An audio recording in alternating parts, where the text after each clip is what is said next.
खोई हुई घड़ी का रहस्य। एक छोटे पहाड़ी गांव में 14 साल का लड़का विवान रहता था।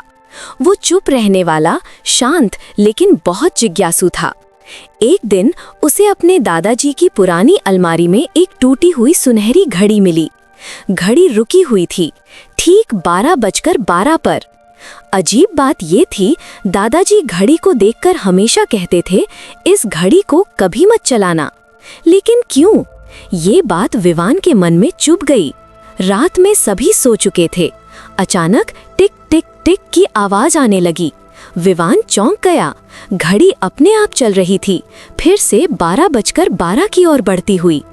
जैसे ही सुइयां 12:12 पर आईं, कमरे में तेज सफेद रोशनी फैल गई। अगले ही पल विवान खुद को अपने गांव के 25 साल पुराने रूप में खड़ा पाया। ये समय यात्रा थी। गांव 25 साल पहले डर से कांप रहा था। लोगों के घरों पर काले निशान, हर रात किसी के गायब होने की खबर, और सब एक ही नाम फुसफुसाते, वो समय खाने वाला साया। विवान ने देखा कि उस समय गांव की रक्षा एक ही व्यक्ति करता था, उनके अपने दादाजी। दादाजी एक पुरानी घड़ी लेकर अंधेरे जंगल में जाते और रात भर पहरा देते। घड़ी की रोशनी उस साये को पास नहीं आने देती थी। विवान धीरे से उनके पीछे पीछे चल पड़ा। जंगल के बीच अचानक धुंध फैलने लगी, पेड़ तिरछे होने लगे और हवा जमीन को छूने लगी। फिर एक काली शक्ल पेड़ों के बीच से निकली, ऊंची, पतली और आंखें बिल्कुल खाली। साया बोला, घड़ी मुझे रोक रही है, दादाजी इसे मुझे दे दो। दादाजी बोले, ये घड़ी मेरे परिवार की है, इसे कोई नहीं ले सकता। विवान डर गया, पर वो चुप नहीं रह सका। वो आगे बढ़ा, अगर ये घड़ी इतनी जरूरी है तो मैं इसकी रक्षा करूंगा।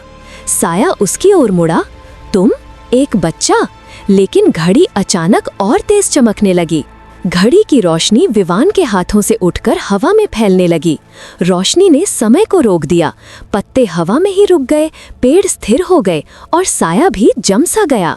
दादाजी चौंक गए, ये घड़ी तुम्हें चुन रही है विवान।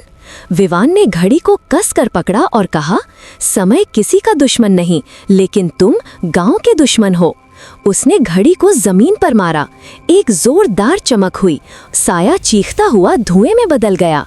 धीरे धीरे सब सामान्य होने लगा। घड़ी की सुइयां वापस 12:12 पर आकर रुक गईं और अचानक विवान फिर अपने कमरे में था। सुबह दादाजी उसके पास आए और बोले, अब तुम समझ गए, कुछ घड़ियां समय नहीं, किस्मत संभालती हैं। विवान मुस्कुराया और घड़ी को अपनी मेज पर रख दिया। अब वो जान चुका था, वो केवल एक लड़का नहीं, बल्कि समय का नया रक्षक बन चुका है।